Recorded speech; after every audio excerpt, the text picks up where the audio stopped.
الحمدللہ الحمدللہ وحدہ لا شریک لہ والصلاة والسلام علی من لا نبی بعدہ وعلی آلہ واصحابہ الذین اوفوا عہدہ اما بعد فاعوذ باللہ من الشیطان الرجیم بسم اللہ الرحمن الرحیم یا ایہا الذین آمنوا اتقوا اللہ وکونوا مع الصادقین اللہم صلی علی محمد وعلی آل محمد کما صلیت علی ابراہیم وعلی آل ابراہیم انک حمید مجید اللہم بارک علی محمد وعلی آل محمد کما بارکت علی ابراہیم وعلی آل ابراہیم انک حمید مجید۔ اللہ تعالیٰ اپنا فضل اپنا کرم فرمائیں تو اللہ تعالیٰ دین کی مجلس میں، علم کی مجلس میں، جہاں اللہ کا نام ہو اس مجلس میں شرکت کی توفیق عطا فرماتے ہیں۔ اللہ تعالیٰ کسی شخص کو اپنا نام لینے کی توفیق عطا فرمائے تو اللہ تعالیٰ کا بہت بڑا احسان ہوتا ہے، خصوصاً ایک ایسے دور میں جہاں ہر طرف کفر ہو، شرک ہو، بدعت ہو، رسوم و رواج ہوں، فحاشی اور بے حیائی ہو، اور ہر طرف اللہ تعالیٰ سے دور کرنے کے اسباب اور وسائل استعمال ہو رہے ہوں۔ ایسے ماحول میں اگر اللہ اپنا نام لینے کی توفیق دے اور اللہ تعالیٰ ایسی مجلس میں بیٹھنے کی توفیق عطا فرمائے جہاں اللہ تعالیٰ کا نام لیا جاتا ہو تو یہ اللہ تعالیٰ کا بہت بڑا کرم اور بہت بڑا احسان ہے۔ یہ علم اور ذکر کی مجالس کیا ہوتی ہیں، اس کا کچھ اندازہ انسان کو دنیا میں ہوتا ہے اور اصل اس کا پتہ انسان کو موت کے بعد چلے گا، لیکن دنیا میں قدر کریں گے تو فائدہ ہوگا، اور موت کے بعد جس قدر بھی چیخیں اور روئیں گے تو اس کا نفع کچھ نہیں ہوگا۔ میں نے اس وقت جو آیت کریمہ تلاوت کی ہے، یا ایہا الذین آمنوا اتقوا اللہ وکونوا مع الصادقین، یہاں اللہ تعالیٰ نے حکم دیا ہے ان کو جو ایمان لا چکے ہیں، اور حکم دیا ہے تقوی کا۔ ان کو جو ایمان لا چکے ہیں ان کو حکم دیا کہ تم تقوی اختیار کرو، اور پھر اس آیت کریمہ میں انسان کو یہ بات سمجھائی ہے کہ انسان کا ایمان ہے اور انسان کا تقوی ہے، یہ کیسے باقی رہتا ہے۔ یہاں سب سے پہلے جو بات سمجھنی ہے وہ ہے کہ ایمان کسے کہتے ہیں، نمبر 2 تقوی کسے کہتے ہیں، یہ پہلی بات سمجھیں۔ ایمان نام ہے عقائد کا اور تقوی نام ہے نیک اعمال کا۔ بات اچھی طرح سمجھ لیں، ایمان کا تعلق عقائد، قلب اور دل، نظریات کے ساتھ ہے، اور تقوی کا تعلق انسان کے بدن، انسان کے اعضائے جسم اور اعمال کے ساتھ۔ تو ایمان کا معنی ہے عقائد صحیحہ کا اختیار کرنا اور عقائد فاسدہ کا ترک کرنا، اور تقوی نام ہے اعمال صحیحہ کا اختیار کرنا، اعمال صالحہ کا اختیار کرنا اور اعمال سیئہ کا ترک کرنا۔ بات پھر اچھی طرح سمجھ لیں، الجھن نہ ہو۔ ایمان نام ہے عقائد صحیحہ کا اختیار کرنا اور عقائد فاسدہ کا ترک کرنا۔ تقوی نام ہے اعمال صالحہ کا اختیار کرنا اور اعمال سیئہ کا ترک کرنا۔ صحیح عقائد اختیار کریں اور فاسد عقائد سے ہم بچیں۔ دیکھیں، جب ہم کلمہ طیبہ پڑھتے ہیں اور مسلمان ہوتے ہیں تو ہم پڑھتے ہیں لا الہ الا اللہ، لا الہ الا اللہ۔ اب اس میں دو چیزیں ہیں کہ جو اللہ ہے، ہمارا خدا ہے، ہمارا معبود ہے، ہم اس کے اقرار کرتے ہیں، اور جو ہمارا اللہ نہیں ہے، ہمارا معبود نہیں ہے، ہمارا خدا نہیں ہے، ہم ان کا انکار کرتے ہیں۔ تو ایمان نام ہے عقائد کا، اور عقائد میں دو چیزیں ہیں، عقائد صحیحہ کا اختیار کرنا اور عقائد فاسدہ سے بچنا، اس کو ترک کرنا۔ جہاں یہ ماننا ضروری ہے کہ اللہ ہے، اللہ ایک ہے، وہاں یہ ماننا ضروری ہے کہ ایک خدا کے علاوہ کوئی اور ذات عبادت کے لائق نہیں ہے، یہ ماننا ضروری ہے۔ جہاں یہ ماننا ضروری ہے کہ اللہ تعالیٰ عالم الغیب ہے، وہاں یہ ماننا ضروری ہے کہ اللہ کے علاوہ کوئی عالم الغیب نہیں ہے۔ جہاں یہ ماننا ضروری ہے کہ اللہ تعالیٰ حاجت روا ہے، وہاں ماننا ضروری ہے کہ اللہ کے علاوہ کوئی حاجت روا نہیں ہے۔ جہاں یہ ماننا ضروری ہے کہ حضرت آدم سے لے کے حضور اکرم صلی اللہ علیہ وسلم تک 1,24,000 کم و بیش انبیاء یہ نبی تھے، وہاں یہ ماننا ضروری ہے کہ حضور آخری نبی ہیں اور آپ کے بعد کوئی اور نبی پیدا نہیں ہونا۔ جہاں یہ ماننا ضروری ہے کہ انبیاء علیہ السلام معصوم ہیں، وہاں یہ ماننا بھی ضروری ہے کہ نبی کے علاوہ کوئی اور معصوم نہیں ہوتا۔ تو ایمان نام ہے عقائد صحیحہ کا اختیار کرنا اور عقائد فاسدہ کا ترک کرنا، اچھی طرح سمجھ لیں۔ اور تقوی نام ہے اعمال صالحہ کا اختیار کرنا اور اعمال سیئہ سے کو ترک کرنا، اعمال سیئہ سے بچنا۔ اچھی طرح باتیں سمجھ لیں۔ ایک غلط فہمی ایمان کے بارے میں ہوتی ہے اور ایک غلط فہمی تقوی کے بارے میں ہوتی ہے۔ میں سب سے پہلے اس مجلس میں اس کو واضح کروں گا اور یہ غلط فہمیاں دور کروں گا تاکہ الجھنیں ہماری ختم۔ ایمان کے بارے میں غلط فہمی کیا ہوتی ہے کہ عام طور پر لوگ ایمان کیفیت کو سمجھتے ہیں، عام طور پر ایمان کیفیات کو سمجھ لیا جاتا ہے، جبکہ ایمان کیفیت کا نام نہیں، ایمان کمیت کا نام ہے۔ اچھی طرح سمجھیں، اصل جو ایمان نام ہے وہ ہے کمیت کا۔ کمیت اور کیفیت کیا ہے؟ میں سمجھانے کے لیے کہتا ہوں، بھائی ہم پیٹرول پمپ پہ کھڑے ہوتے ہیں، گاڑی ہمارے پاس ہوتی ہے تو ہم کہتے ہیں کہ اس میں اتنے لیٹر پیٹرول ڈالو، اور پھر کون سا پیٹرول ڈالو، پیٹرول کی قسمیں ہوتی ہیں، یہ جو نا اتنے لیٹر ڈالو یہ ہے کمیت، مقدار، اور کون سا ڈالو یہ ہے کیفیت، یہ ہے کیفیت۔ تو ایک کیا ہے کمیت، ایمانیات، کن کن چیزوں پر ایمان لانا ہے، یہ چیز الگ ہے، اور ایک ہے کہ ایمان کی سطح کیا ہو، ایمان کی کیفیت کیا ہو، یہ چیز الگ ہے۔ غلط فہمی یہ ہے کہ بسا اوقات ہم کیفیت کا نام ایمان رکھ دیتے ہیں۔ یہ بات میں کیوں کہہ رہا ہوں؟ مثال کے طور پہ ہم کتنے احکام شرع ہیں اللہ حفاظت فرمائے جس پر عمل نہیں کرتے، اور عمل نہ کرنے کو فسق و فجور، اور یہ نہیں کہتے کہ ہم بے عمل ہیں، ہم اس میں تعویل ایسی کرتے ہیں اور اس میں بات ایسی کرتے ہیں کہ اپنی بے عملی کو بھی چھپا لیتے ہیں اور شریعت کی روح اور مزاج کو بدل کے رکھ دیتے ہیں۔ بات اچھی طرح سمجھیں، میں اس کی بڑی عام سی مثال دیتا ہوں۔ اگر کوئی شخص یہ کہے بھئی جہاد فرض ہے، تو ہم کیا کہتے ہیں؟ نہیں، ابھی وہ ایمان نہیں بنا، ابھی وہ ایمان نہیں بنا۔ پھر دلیل کیا پیش کرتے ہیں؟ کہتے ہیں یہ دیکھیں، ایمان پہلے ایمان بنایا گیا تھا اور پھر مدینہ منورہ میں آ کر جہاد فرض ہوا تھا، جب ایمان بنے گا تو پھر فرض ہوگا۔ تو اگر یہی بات کوئی شخص کہہ دے کہ جی میں حج کیوں نہیں کرتا، کیونکہ ابھی ایمان نہیں بنا، پہلے مکہ مکرمہ میں 13 سال ایمان بنا تھا اور اس کے بعد حج فرض ہوا تھا، تو کیا کوئی شخص کہہ سکتا ہے کہ ابھی حج فرض نہیں ہے؟ یہ بات یاد رکھ لیں، ہم نے سمجھا کہ جو ایک کیفیت ہونی چاہیے نا، وہ کیفیت نہیں پیدا ہو رہی۔ جب وہ کیفیت پیدا ہوگی تو پھر فلاں عمل فرض ہوگا۔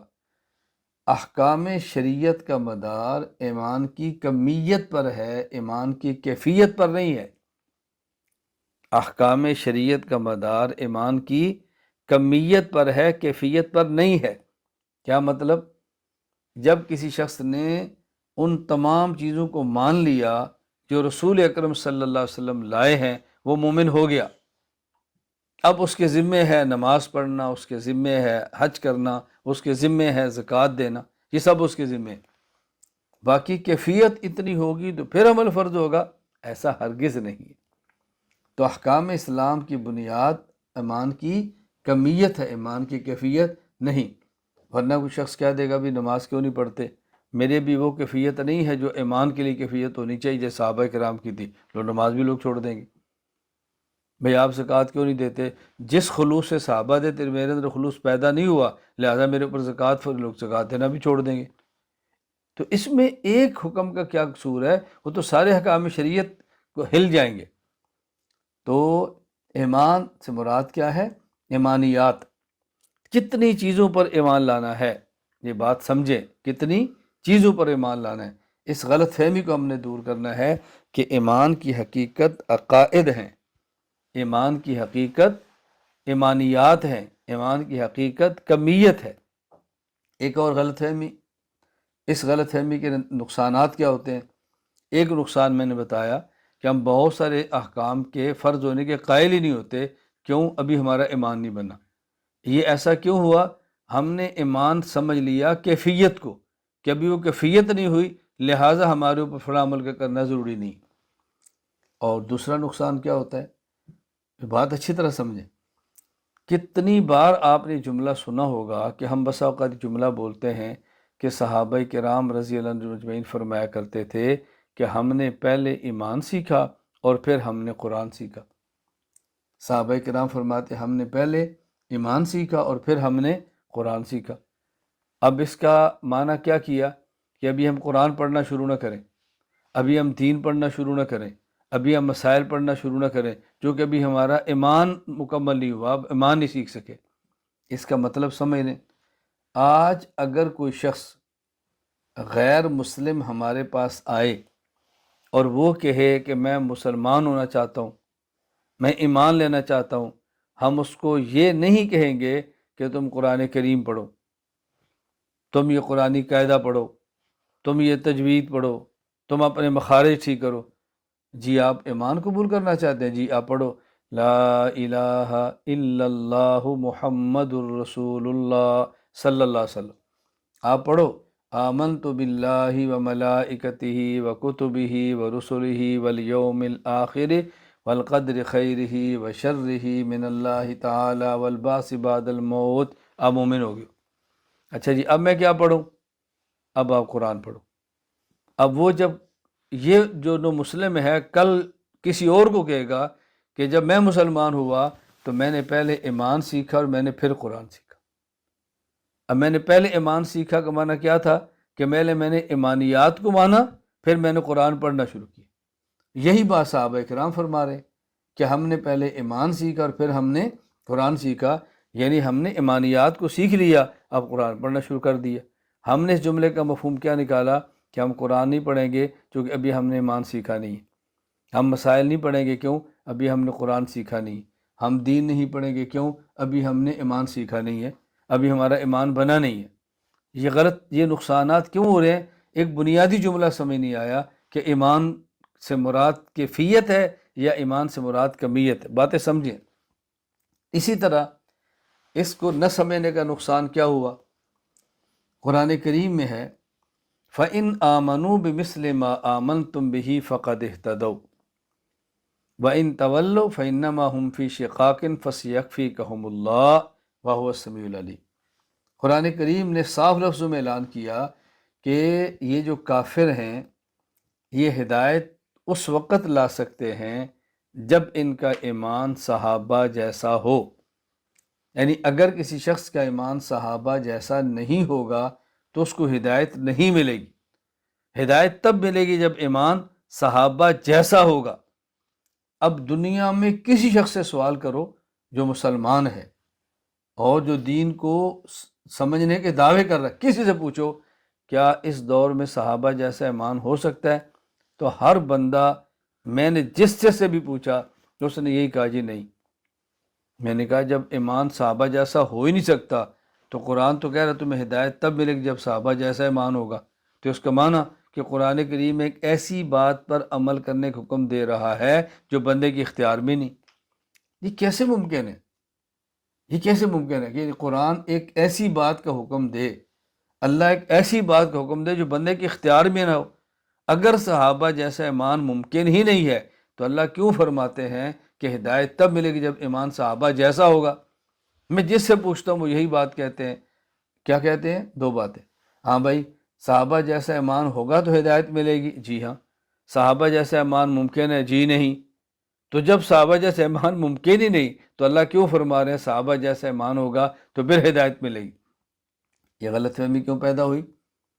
ایمان نام تھا عقائد کا، ایمان نام تھا ایمانیات کا، ہم نے ایمان نام سمجھ لیا کیفیات کا۔ اللہ تعالیٰ یہ سمجھا رہے ہیں کہ تمہیں ہدایت اس وقت ملے گی جب تم وہ تمام چیزیں مانو گے جو صحابہ کرام نے مانی ہیں رضی اللہ عنہ۔ جب تم اس تمام چیزیں مانو گے جو صحابہ کرام نے مانی ہے، فَإِنْ آمَنُوا بِمِثْلِ مَا آمَنْتُمْ بِهِ فَقَدِ اهْتَدَوْا۔ جب تک تم نے صحابہ جیسا ایمان نہیں لانا، کیا مانا؟ کہ جن چیزوں کو صحابہ نے مانا تم نے وہ سب چیزیں نہیں ماننی تو ہم تمہیں ہدایت یافتہ نہیں شمار کریں گے۔ جن چیزوں پر صحابہ ایمان لائے نہ تم ان میں کوئی ایک کم کر سکتے ہو اور نہ ہی تم اس میں کسی کا اضافہ کر سکتے، وہ ساری مانو گے تو پھر ایمان قبول ہوگا۔ اب دیکھو بات کتنی واضح ہوگی۔ ایک ہے کہ جو پیغمبر کی صحبت کی برکت سے، پیغمبر کی صحبت کی برکت سے جو صحابہ کی کیفیت تھی وہ ہماری نہیں ہو سکتی، اور ایک ہے جن چیزوں کو صحابہ نے مانا تھا ان کو ہم مان سکتے ہیں اور ان سب کو ہم نے ماننا ہے، ورنہ مومن کیسے ہوں گے؟ نقصانات آپ دیکھ رہے ہیں، لفظ کو سمجھنے کا کیا؟ اچھا ایک اور نقصان سمجھے، چوتھا، ہم بحمد اللہ تعالی اہل السنت والجماعت ہیں اور ہم حنفی ہیں، حضرت امام اعظم ابو حنیفہ رحمہ اللہ کے مقلد ہیں۔ یہ بات میں ڈنکے کی چوٹ پہ کہتا ہوں اور یہ بات اعلانیہ کہتا ہوں، سر اٹھا کے کہتا ہوں، سر جھکا کے اور شرمندگی سے وہ کہتے ہیں کہ جن کو پتہ ہی نہیں امام حنیفہ کیا تھے، جن کو پتہ ہی نہیں حنفیت کیا ہے، جو آپ کے دلائل سے کوسوں دور ہیں، ان کو جھجک آتی ہے۔ جھجک کس بات کی ہے؟ کس بات کی جھجک ہے؟ ہم حنفی ہیں، امام ابو حنیفہ رحمہ اللہ کے مقلد ہیں اور فقہ حنفی کو ہم اپناتے ہیں، کتنی آسان سی بات ہے۔ اب ایک بہت بڑا اعتراض اس دور میں کیا جاتا ہے، اعتراض کیا کرتے ہیں کہ جی حضرت امام اعظم ابو حنیفہ رحمۃ اللہ علیہ اپنی عقائد کی کتاب الفقہ الاکبر میں فرماتے ہیں ایمان اہل السماء والارض لا یزید ولا ینقص، کہ مومن کا ایمان نہ بڑھتا ہے نہ ہی کم ہوتا ہے، جبکہ یہ امام حنیفہ کی عبارت، یہ ان کا نظریہ، یہ قرآن کریم کے خلاف ہے۔ قرآن کریم میں اللہ تعالیٰ فرماتے ہیں کہ زادہم ایمانا، صحابہ کرام کا ایمان بڑھتا تھا، زادتہم ایمانا، جب آیات اترتی تو ایمان میں اضافہ ہوتا تھا، تو جب اضافہ ہونے کا معنی ہے کہ کمی بھی ہوتی تھی نا، تو قرآن سے اضافہ اور کمی ثابت ہو رہی ہے۔ امام حنیفہ فرماتا ہے نہ کم ہوتا ہے نہ زیادہ ہوتا ہے، تو یہ ابو حنیفہ کا عقیدہ قرآن کے خلاف ہے، تو ہم فوراً تذبذب کا شکار ہو جائیں گے، تسلسل کا شکار ہو جائیں گے، اور پھر پٹی کیسی پڑھائی جاتی ہے، آخر وہ بھی انسان تھے، ان سے بھی غلطی ہو سکتی ہے، جو صحیح بات ہے وہ قبول کر لیں، جو غلط بات ہے وہ چھوڑ دیں۔ یہ اتنی غلط بات کہ قرآن کے خلاف ہو، کسی شخص کا نظریہ قرآن کے خلاف ہو، وہ تو مومن ہی نہیں ہوتا، اس کو امام کہاں سے ماننا ہے؟ بات اچھی طرح ذہن نشین فرما لیں۔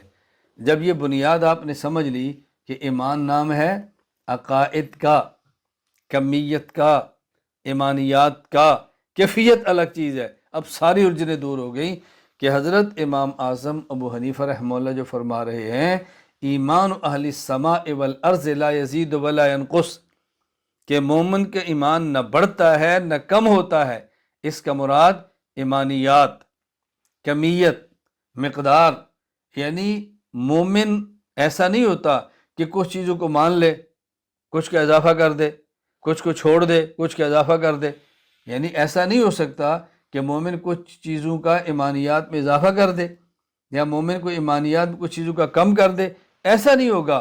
مومن ہونے کے لیے تمام ایمانیات کو ماننا ضروری ہے، کسی ایک کی نہ کمی ہو سکتی ہے نہ کسی ایک کا اضافہ ہو سکتا ہے۔ اور جو قرآن کریم میں زادہم ایمانا اور قرآن کریم میں زادہم ایمانا، زادت ایمان، اس کا معنی یہ ہے کہ ان کی ایمانی کیفیت بڑھتی تھی، کبھی اوپر کبھی نیچے۔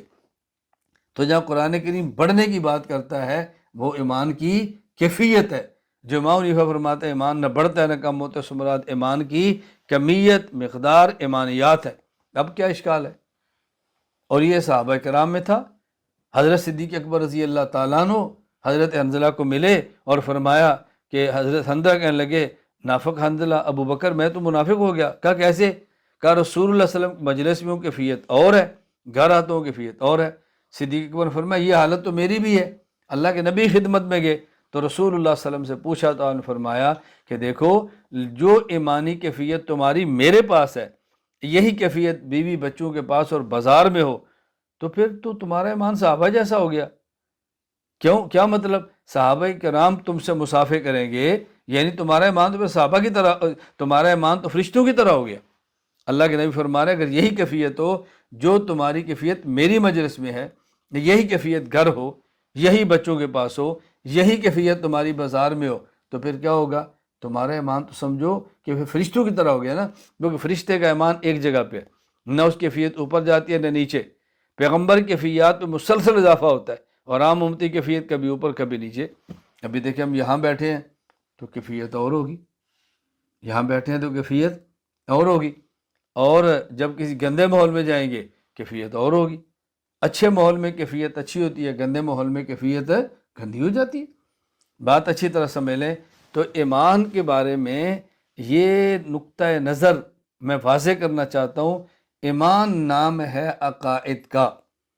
عقائد سیاح کو اختیار کرنا اور عقائد فاسدہ کو ترک کرنا. کیفیت کی بنیاد پر احکام فرض نہیں ہوتے، کمیت کی بنیاد پہ احکام فرض ہوتے ہیں. یا ایہا الذین آمنوا ادخلوا فی السلم کافہ، ایمان لے آئے جی، فرمایا اب اسلام قبول کرو، مکمل اسلام میں داخل ہو. کوئی شخص یہ نہیں کہہ سکتا کہ میں فلاں حکم مانتا ہوں فلاں نہیں مانتا، فلاں مانتا ہوں فلاں نہیں مانتا، کوئی نہیں کہہ سکتا. ہاں یہ ہو سکتا ہے مجھ سے فلاں عمل ہو رہا ہے فلاں نہیں ہو رہا، اعتراف کرے بھی میں فاسق ہوں، میں گناہ گار ہوں، مجھ سے عمل میں غلطی ہو رہی ہے، دعا کرے اللہ تعالیٰ مجھے مکمل اعمال کرنے کی توفیق عطا فرمائے. یا ایہا الذین آمنوا، میں نے کہا تھا ایک تو ایمان کے بارے میں ہونے والی غلط فہمی کو دور کریں. نمبر 2، تقوی میں ہونے والی غلط فہمی کو دور کریں. تقوی کے مفہوم کو سمجھنے میں غلطی ہوتی ہے. تقوی کا معنی کیا ہے؟ اچھی طرح بات سمجھنا، نیک عمل کرنا اور گناہ سے بچنا، یہ تقوی. اور اگر گناہ ہو جائے تو پھر اس گناہ سے توبہ کرنا، یہ ہے تقوی. عام طور پر تقوی کا معنی یہ سمجھا جاتا ہے کہ انسان سے گناہ ہو ہی نہیں، انسان سے گناہ نہ ہو، یہ تقوی ہے. عام طور پر سمجھا جاتا ہے کہ متقی وہ ہے جو گناہ نہ کرے. متقی کا معنی صرف یہ نہیں کہ جو گناہ نہ کرے، بلکہ جو نیک عمل کرے اور گناہ نہ کرے وہ بھی متقی، اور اگر گناہ کر لے اور پھر توبہ کر لے تو وہ بھی متقی. تو تقوی کا معنی صرف گناہ نہ کرنا نہیں بلکہ گناہ کر کے توبہ کرنا، یہ بھی تقوی کے اندر شامل ہے.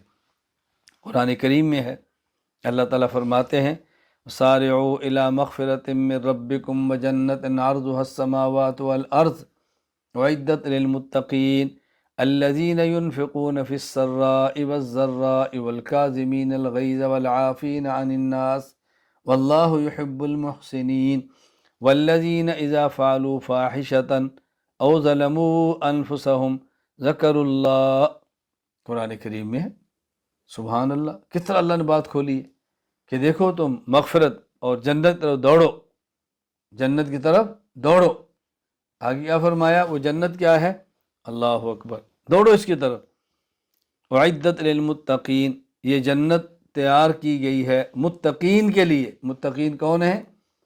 الذین ينفقون فی السراء والضراء، ہر حال میں خرچ کرتے ہیں، کم ہے تب بھی، زیادہ ہے تب بھی، کم ہے تو کم خرچ کرتے ہیں لیکن خرچ ضرور کرتے ہیں.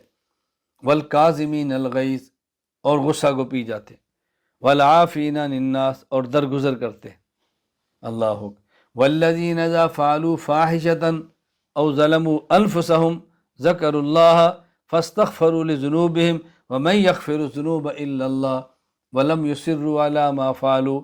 اور یہ اپنی جان پہ ظلم کر لیتے ہیں، کبھی بے حیائی کا کام بھی کر لیتے ہیں، پھر استغفار کرتے ہیں، اللہ کو یاد کرتے ہیں، اور اللہ کے علاوہ کون ہے معاف کرے، اور اپنے گناہوں پر ڈٹتے نہیں ہیں. فرمایا یہ متقین ہیں. تو جو نیک عمل کرے اور گناہ نہ کرے وہ بھی متقی، اور گناہ کر کے توبہ کر لے وہ بھی متقی، ڈٹے نہیں بس ضد نہ کرے، یہ بھی متقی ہے. اللہ میں بات سمجھنے کی توفیق عطا فرمائے۔ یہاں میں ایک بات سمجھا دوں، بہت اچھی طرح سمجھ لیں۔ قرآن کریم میں وَسَارِعُوا إِلَىٰ مَغْفِرَةٍ مِّن رَبِّكُمْ وَجَنَّةٍ عَرْضُهَا السَّمَاوَاتُ وَالْأَرْضُ، توجہ کریں، اپنے رب کی مغفرت اور جنت کی طرف دوڑو، جلدی کرو۔ قرآن کیا کہہ رہے ہیں؟ جلدی کرو۔ اور ایک حدیث پاک میں کیا ہے؟ الانۃ من اللہ والعجلۃ من الشیطان، کہ بردباری اللہ کی طرف سے ہوتی ہے اور جلد بازی شیطان کی طرف سے ہوتی ہے۔ توجہ رکھیں۔ اور قرآن کہہ رہے ہیں سارعو، جلدی کرو۔ یہ دو لفظ ہیں، ایک لفظ سرعت اور ایک لفظ عجلت۔ یہ سرعت اور عجلت میں کیا فرق ہے؟ بظاہر سرعت کا معنی بھی جلدی ہے اور عجلت کا معنی بھی جلدی ہے۔ فرق کیا ہے؟ سرعت کہتے ہیں تقدیم ما حقہ التقدیم، جو کام جلدی کرنا چاہیے اس کو جلدی کرنا، یہ ہے سرعت۔ اور عجلت کہتے ہیں تقدیم ما حق التاخیر، جس کو جلدی نہیں کرنا چاہیے وہ جلدی کرنا، یہ ہے عجلت۔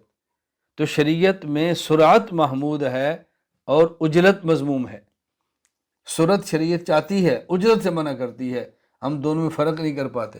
میں کبھی کہا کرتا ہوں کہ میں دونوں لفظوں کا ترجمہ جو اردو میں کرتا ہوں نا، سرعت کا معنی ہے جلدی کرنا اور عجلت کا معنی ہے جلد بازی کرنا۔ جلدی کرنا ٹھیک ہے، جلد بازی کرنا ٹھیک نہیں۔ کہتے ہیں نا بھائی جلدی کرو، چاہے جلدی لاؤ، کھانا جلدی لاؤ، فلاں کام جلدی کرو، اپنے کام کو جلدی کیا کرو، لیکن ساتھ آپ نے کئی بار یہ سنا منع کر دیں جلد بازی نہ کیا کرو، بیٹا جلد بازی اچھی نہیں ہوتی۔ تو جلدی کرنے کو سرعت اور جلد بازی کرنے کو عجلت۔ تو شریعت میں جلدی کرنا تو پسندیدہ ہے، لیکن جلد بازی کرنا یہ ناپسندیدہ ہے، دونوں میں فرق سمجھنا چاہیے۔ تو میں عرض کر رہا تھا کہ پہلے سمجھیں ایمان کسے کہتے ہیں اور سمجھیں تقوی کسے کہتے ہیں۔ ایمان میں ہونے والی غلط فہمی کیا ہے اور تقوی کے بارے میں پیدا ہونے والی غلط فہمی کیا ہے، اس کو سمجھنا ازحد ضروری ہے۔ دوسری بات یہ سمجھیں کہ یہ ایمان یعنی عقائد اور یہ تقوی، یہ دو چیزیں حاصل کیسے ہوں؟ یہ دو چیزیں حاصل کیسے ہوں؟ یہ دو چیزیں حاصل ہوں گی۔ اللہ تعالیٰ نے اس آیت میں فرمایا یا ایھا الذین آمنوا اتقوا اللہ وکونوا مع الصادقین۔ اگر کوئی شخص عقائد کو سیکھنا چاہے، اس کا حل عقائد کو پڑھنا، عقائد کو سننا اور عقائد کے ماہر سے عقائد کو سمجھنا ہے۔ میری باتوں پر توجہ دیں۔ عقائد کو پڑھنا، عقائد کو سننا اور عقائد کے ماہر سے عقائد کو سمجھنا، ہر بندے سے نہیں، عقائد کے ماہر سے عقائد کو سمجھنا، اس سے عقائد درست ہوتے ہیں۔ اگر کوئی شخص عقائد کا ماہر ہی نہیں ہے اور وہ عقائد پہ کام کرے گا، یہ ایسے ہی ہے کہ جس طرح کوئی آدمی سرجن نہ ہو اور وہ آپریشن شروع کر دے، اڑا کے رکھ دے گا۔ کوئی شخص عقائد کا ماہر نہ ہو اور عقائد پہ بات شروع کر دے، عقائد پہ شروع کر دے، عقائد پہ اپنی رائے دینا شروع کر دے، وہ خود بھی تباہ ہوگا، دوسروں کو بھی تباہ ہوگا۔ عقائد کو سیکھیں، کیا مطلب؟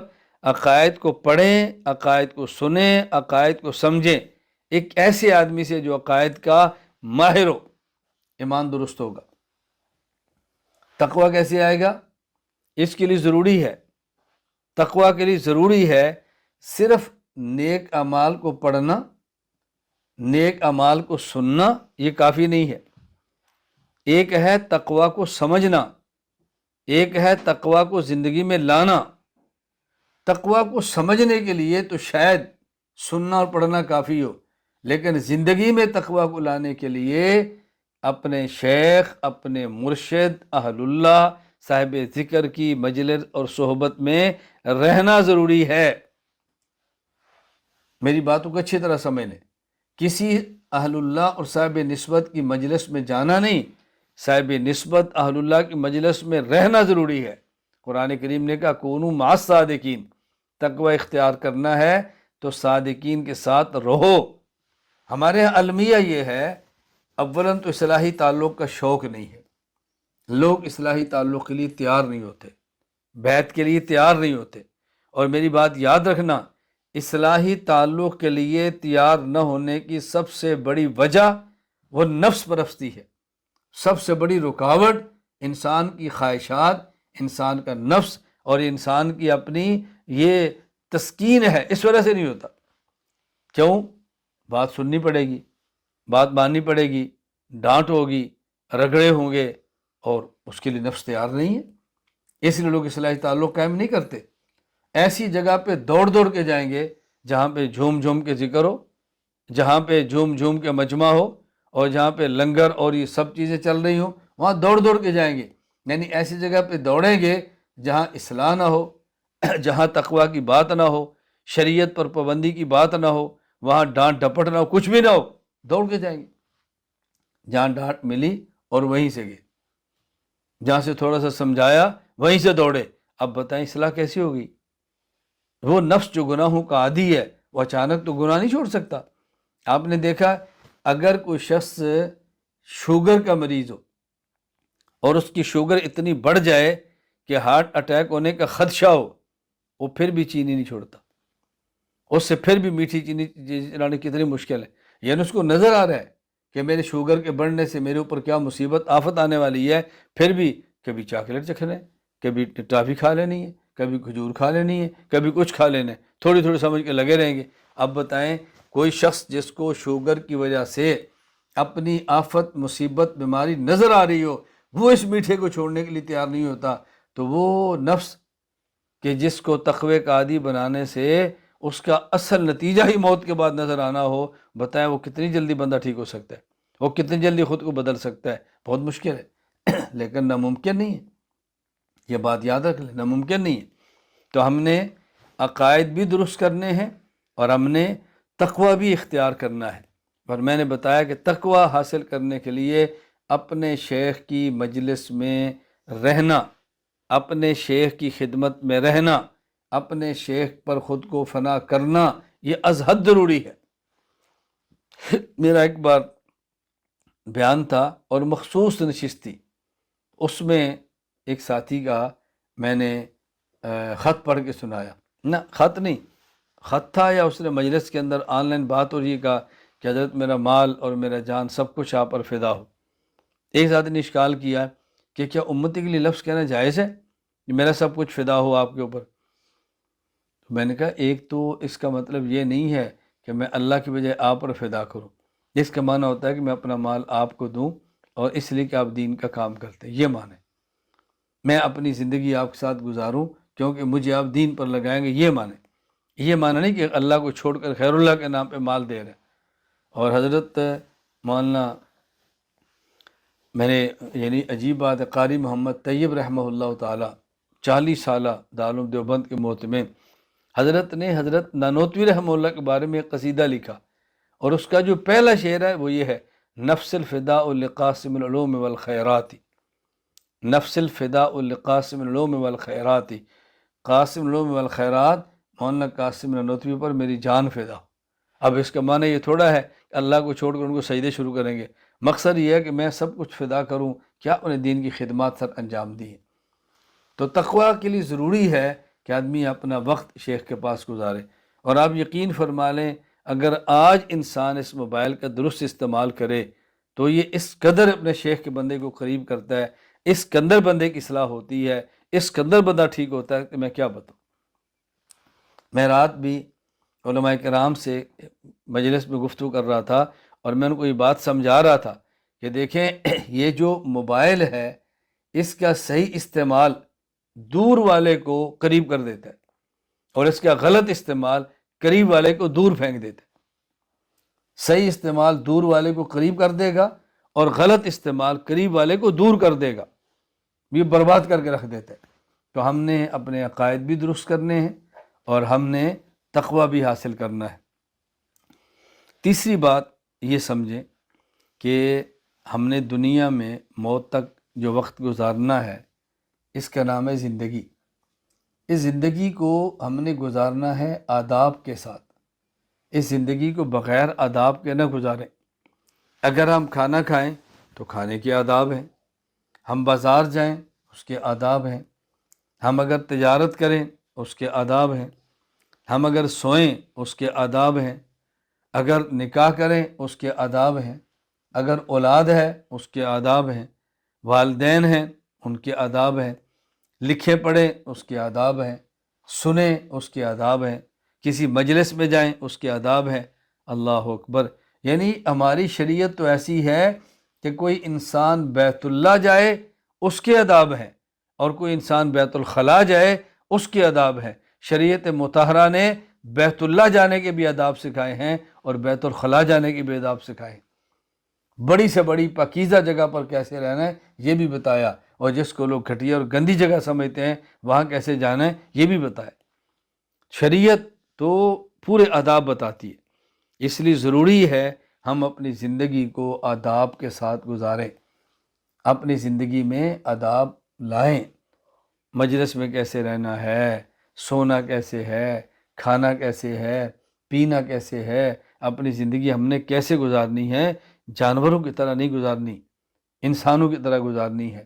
حیوانوں کی طرح ہم مت رہیں، ایک اچھے انسان کی طرح جئیں، یہ ہم نے اس کا خیال کرنا ہے۔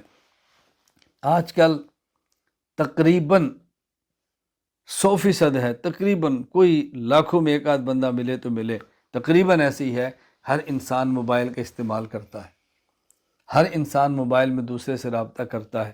میں پوری دنیا کی بات نہیں کرتا، میں اپنی اور اپنے متعلقین کی بات کرتا ہوں کہ دیکھیں، میں 2-3 باتیں عرض کر کے ذرا اچھی طرح سمجھ لیں۔ آج کے دور میں جب بھی کسی سے بذریعہ موبائل رابطہ کریں تو بات پوری کہا کریں۔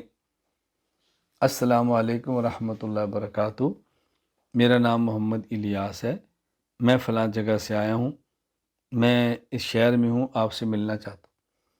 السلام علیکم ورحمۃ اللہ وبرکاتہ، میرا یہ نام ہے، مجھے آپ سے یہ کام ہے، یا میں آپ سے بات کرنا چاہتا ہوں۔ بات پوری کریں، پوری بات نہ کرنے کا بہت نقصان ہے۔ مجھے نہیں سمجھ آتی یہ کہاں سے بات چل پڑی ہے کہ لوگ السلام علیکم ورحمۃ اللہ وبرکاتہ کہہ کے چپ ہو جاتے ہیں۔ کیوں سلام کیا ہے؟ آپ کیا کہنا چاہتے ہیں؟ اگر کسی پوچھ لیں کوئی میں نے سلام کیا تھا کہ آپ وعلیکم السلام کہیں تو پھر میں بات کروں، میں جواب کے انتظار میں تھا۔ یعنی میں رات کہہ رہا تھا کہ مجھے کل ایک صاحب کا میسج آیا، السلام علیکم ورحمۃ اللہ وبرکاتہ۔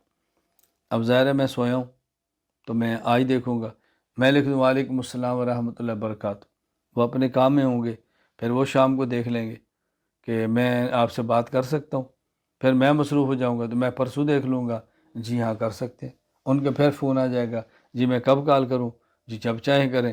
وہ جب چاہیں کریں گے تو آگے فون پہ بات نہیں ہوگی، اب بتاؤ 3 دن گزر جائیں گے۔ اچھا، ایسا بھی میرے ساتھ ہوا ہے، میں مدینہ منورہ ہوں یا مکہ مکرمہ گیا ہوں، ایک شخص سلام کرتا ہے، میں وعلیکم السلام کہتا ہوں، اور دوسرے تیسری طرح ہمارا رابطہ ہوتا ہے، کوئی سنا ہے آپ مدینہ منورہ ہے، مکہ مکرمہ ہے، میں بھی عمرے پر میں آپ سے ملنا چاہتا ہوں، میں کہتا ہوں میں تو بھائی استنبول پہنچ گیا ہوں، میں تو فلاں جگہ سے، اوہ ہو بہت محرومی کی بات ہے۔ میں نے کہا محرومی کی بات نہیں ہے، بیوقوفی کی بات ہے۔ اگر پہلے میسج میں آپ یہ بات کہہ دیتے کہ میرا یہ نام ہے، میں عمرے کے لیے آیا ہوں یا یہاں رہتا ہوں، مدینہ منورہ ہوں، آپ سے ملنا چاہتا ہوں، تو کب ملاقات کریں؟ تو ملاقات ہو جاتی۔ تو یہ محرومی نہیں ہے، بیوقوفی ہے، اور بیوقوفی انسان کتنی باتوں سے محروم کر دیتی ہے۔ ہم اپنی حماقت اور بیوقوفی کو چھپانے کے لیے اس کا نام بھی محرومی رکھ دیتے ہیں۔ بتاؤ کیسی چلاکی؟ بتائیں کیسی چلاکی؟ اتنا یقین فرما نقصان، میں اس لیے گزارش کرتا ہوں بات مکمل کریں، بات مکمل کریں۔ دوسری بات، کتنے لوگ ایسے ہیں جو مجھے پیغام لکھتے ہیں اور میں اس کا جواب نہیں دے سکا، یا کوئی مختصر جواب دیا، یا کوئی تحریر ایسی جواب دینے کے قابل ہی نہیں تھی، چھوڑ دیا۔ اب اس کو 2 دن بعد 3 دن بعد پھر وہ تحریر دوبارہ نہیں بھجوائیں گے، وہ نیچے اشارہ دے دیں گے، انگلی کا اشارہ، ہاتھ کا اشارہ، یہ لکھ دیں گے، سوالیہ نشان لکھ دیں گے۔ میں پوچھتا ہوں کیا؟ کہتے میسج بھیجا تھا۔ میں نے کہا جی کون سا؟ کہتے 4 دن پہلے یہ ہماری چیٹ چل رہی۔ یعنی ان کا خیال یہ ہوتا ہے کہ جیسے ہمارے میسج میں جو موبائل میں کہیں کہیں سے میسج آتا ہے، شاید اس بیچارے کا بھی یہی حال ہوگا، اور ہم نے بہت احسان کیا ہے کہ اس کو میسج کر دی ہے۔ میں نے کہا بھی اتنی دیر تک میں میسج نہیں رکھ سکتا، اگر میں نہیں جواب دے سکا تو آپ بس کو دوبارہ مکمل اسی طرح آپ کے پاس تو محفوظ ہوگا نا، جی میں نے تو ڈیلیٹ کر دی ہے، میں نے کہا آپ کرنے والے ڈیلیٹ کر دی ہے تو میں کیا کروں، میرے ذمہ ہے کہ میں سال پورا سنبھال کے رکھوں آپ کا۔ اگر کہ جواب نہیں مل سکا تو آپ پورا میسج لکھ دیں، کیا فرق پڑتا ہے۔ اچھا اسی طرح ہمارے یہاں موبائل میں کیا ہوتا ہے، مثلا ہماری آج کی خانقاہ مجلس ہے، میں نے اس خانقاہ مجلس کی پوسٹ بھجوا دی ہے، اس کے نیچے لکھا ہوا ہے کہ لنک کے لیے اس نمبر پر رابطہ کریں، اس کے باوجود پھر مجھے میسج کریں گے یہ لنک بھیج دیں، یہ لنک نہیں آیا۔ میں نے کہا اوپر لکھا ہوا ہے نا کہ لنک لیں اس نمبر پر رابطہ کریں، آپ اس پر رابطہ کریں۔ اچھا اسی طرح بعض لوگ ہوں گے، مثلا خانقاہ مجلس میں لکھا ہوا 6 بجے اور اشتہار کیا ہے رات کو، ان کا صبح 4 بجے میسج ہوئے گا، لنک میسج کر رہے ہیں جواب نہیں مل رہا۔ اچھا کبھی لنک ہوگا ہم کھولیں لنک آن نہیں ہو رہا، میں نے کہا وقت تو دیکھیں کیا لکھا ہوا ہے، وقت تو آپ دیکھیں نا، اب 6 بجے والا لنک 4 بجے تو نہیں کھول دیں گے وہ۔ میں گزارش کرتا ہوں ان باتوں کو اچھی طرح سمجھیں اور ان آداب کا بہت زیادہ خیال فرمائیں۔ ابھی کل کی بات ہے، ایک ساتھی نے کال کی میں نہیں اٹھا سکا، پھر کال کی میں نے کاٹ دی، مجھے کام تھا۔ اچھا کوئی 4 گھنٹے بعد پھر فون آ گیا، میں نماز میں تھا، بیل بند تھی، پھر آیا میں نے کاٹ دیا۔ میں پوچھتا ہوں بھئی آپ لکھ کر کیوں نہیں بھیجتے، کیا ذرا جلدی ہے، میں نے کہا 10 گھنٹے ہو گئے فون نہیں مل رہا، تو کیا 10 گھنٹے میں آپ 2 سطریں نہیں لکھ سکتے تھے؟ کتنا آسان کام ہے یہ، بھئی لکھ کر آپ بھجوا دیں تاکہ آپ کو جواب مل جائے۔ ابھی چند دن قبل میں ایک سفر میں تھا تو مجھے ایک صاحب ملے تو کہا جی بس مجھے نا اردو لکھنا نہیں آتا، اس لیے میں بہت معذرت خواہ ہوں کہ لکھ کر آپ سے بات نہیں کر سکتا۔ میں نے کہا چلو آپ کو اردو لکھنا نہیں آتا ہوگا، آپ کو سچ بولنا تو آتا ہے نا؟ جی، تو میں نے کہا جھوٹ بولنا چھوڑ دیں۔ کیا مطلب؟ میں نے کہا آپ کے موبائل میں ٹرانسلیٹر ہے؟ جی ہے۔ میں نے کہا اردو میں ترجمہ نہیں کرتا؟ جی کرتا ہے۔ میں نے کہا آپ کیوں کہتے ہیں مجھے لکھنا نہیں آتا؟ یہ مجھ جیسا کوئی بندہ کہ جو دیہاتی ہے، کوئی جو مولوی ہے، جو اسکول کالج میں کبھی نہیں گیا تو کوئی بات سمجھ آتی ہے، آپ جیسا بندہ جو ہر وقت موبائل میں گھسا ہوا ہے آپ بھی یہ بات کہتے ہیں، کیا مشکل ہے؟ آپ موبائل ہاتھ میں رکھیں، وائس کریں وہ لکھنا شروع کر دے گا، آپ بند کریں وہ لکھ کے ہمیں بھیج دے گا، اس میں کیا مشکل ہے؟ پھر میں نے اس سے کہا، میں نے کہا مجھے یہ بتائیں کہ آپ ملازمت کے لیے یہاں آئے ہیں، ملازمت کے لیے آئے ہیں، اور خدا کی شان یہ کہ آپ نے اردو زندگی میں کبھی نہیں بولی، اور کمپنی میں آپ کو بہت اچھی جاب مل رہی ہے، لیکن وہ کمپنی والے کہتے ہیں ہماری شرط ہے کہ آپ ہمیں جو درخواست لکھو وہ اردو زبان میں لکھو، آپ لکھ لیں گے؟ کہا جی ہاں۔ میں نے کیسے لکھ لیں گے آپ؟ کہ وہ آپ کو پتہ ہے جاب ملنی ہے، آپ خود لکھیں گے، ٹرانسلیٹر سے لکھیں گے، کسی بندے سے لکھوائیں گے، وکیل سے جیسے بھی ہے، لیکن چونکہ عقیدے اور اعمال کی فکر نہیں ہے، جی میں اردو میں لکھ نہیں سکتا، میری اردو بڑی کمزور ہے۔ میں نے کہا بھائی تمہاری اردو کمزور ہے، ٹرانسلیٹر کی کمزور نہیں ہے، تمہاری اردو کمزور ہے، اس موبائل کی تو کمزور نہیں ہے، جس کی مضبوط ہے اس سے لکھوا لو، کیا مشکل ہے؟ میں گزارش کرتا ہوں ان آداب کو سمجھو، ورنہ انسان کو نفع نہیں ہوتا، ورنہ انسان کو نفع نہیں ہوتا۔ اللہ تعالیٰ مجھے اور آپ سب کو عمل کی توفیق عطا فرمائے۔ میں آج کی مجلس کی آخری بات عرض کرتا ہوں، اور میں یہ بڑی تاکید سے کہتا ہوں اور ہمیشہ کہتا ہوں، 2 باتوں کا بہت زیادہ اہتمام فرمائیں۔ نمبر 1 صحبت اہل اللہ، نمبر 2 کثرت ذکر اللہ۔ اہل اللہ کی صحبت میں رہنا سیکھیں، صحبت میں آنا جانا نہیں، صحبت میں رہنا سیکھیں، صحبت میں خدمت کرنا سیکھیں، صحبت میں رہ کے ڈانٹ ٹپٹ سہنا سیکھیں، صحبت میں رہنا سیکھیں، اور جب صحبت میں نہ ہوں تو پھر کثرت ذکر اللہ کرنا سیکھیں۔ جب اپنے شیخ سے دور ہوں تو شیخ کا دیا ہوا ذکر کریں، اور جب شیخ کے ہاں آ جائیں تو پھر اذکار کو چھوڑیں، پھر اس شیخ کی بات سنیں، ان کی مجلس میں بیٹھیں، ان کی خدمت میں لگے رہیں، تو آپ دیکھیں کتنا فرق پڑتا ہے۔ میں کئی ایک مجالس کی بات کرتا ہوں، بس اوقات سالک، مرید، معتقد، طالب وہ سفر کر کے اپنے شیخ کے پاس آتا ہے، بجائے اس کے کہ وہ شیخ کے پاس رہ کر ذکر، تلاوت، نوافل، مطالعہ، دین کی باتیں اس میں لگا رہتا، وہاں رہ کر بھی وہ بس اوقات انہی مصروفیات میں مشغول رہتا ہے جس میں اپنے گھر میں رہتا تھا۔ وہی گپیں، وہی غیبت، وہی بزنس، وہی موبائل، وہی ڈرامے، وہی سارا کچھ۔ مجھے آپ بتائیں اس کا نفع ہو سکتا ہے؟ کوئی انسان لاکھوں روپیہ خرچ کر کے بیت اللہ جائے اور وہاں جا کر بھی طواف کرنے کی بجائے اپنے ملک کی خبریں سنتا رہے مطاف میں بیٹھ کر، اس کو کیا نفع ہوگا؟ اگر وہاں بیت اللہ کے پاس بیٹھ کر بھی وہ اپنے موبائل سے ڈرامے دیکھتا رہے، اس کو کیا نفع ہوگا؟ اب اس میں قصور کو بیت اللہ کا ہوگا، علیہ باللہ، اللہ معاف فرمائے، کو طواف کا قصور ہے، قصور اپنا ہے کہ ہم وہاں کعبہ میں جا کر بھی نہیں تبدیل ہوئے، اور میں وہ باتیں کہتا ہوں جو میں اپنی آنکھوں سے دیکھتا ہوں، وہاں جا کر بھی وہی موبائل، یعنی ہم نے تو یہاں تک دیکھا ہے۔ اللہ تعالیٰ مجھے بھی معاف فرمائے، اللہ تعالیٰ آپ کو بھی معاف فرمائے، اللہ ہماری حفاظت فرمائے، یہاں تک میں آنکھوں دیکھی بات کہہ رہا ہوں، اتنا لمبا سفر کیا، ادھر سے طواف کا احرام کھولا، ادھر کمرے میں بیٹھے، ادھر ساری ٹی وی آنے، اور حرم مکہ میں۔ اب بتائیں اس عمرے سے کیا نفع ہوگا؟ قلبی کیفیات کیسے ٹھیک ہوگی؟ گناہوں سے جان کیسے چھوٹے گی؟ اللہ کی محبت دل میں کیسے بیٹھے گی؟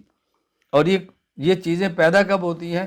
کچھ عرصہ شیخ کی صحبت میں رہ کے ان بری عادات سے جان چھوٹ جائے گی، پھر زندگی بھر کا مسئلہ آسان ہو جائے گا۔ اللہ تعالیٰ مجھے اور آپ سب کو عمل کرنے کی توفیق عطا فرمائے۔ وآخر دعوانا ان الحمد للہ رب العالمین۔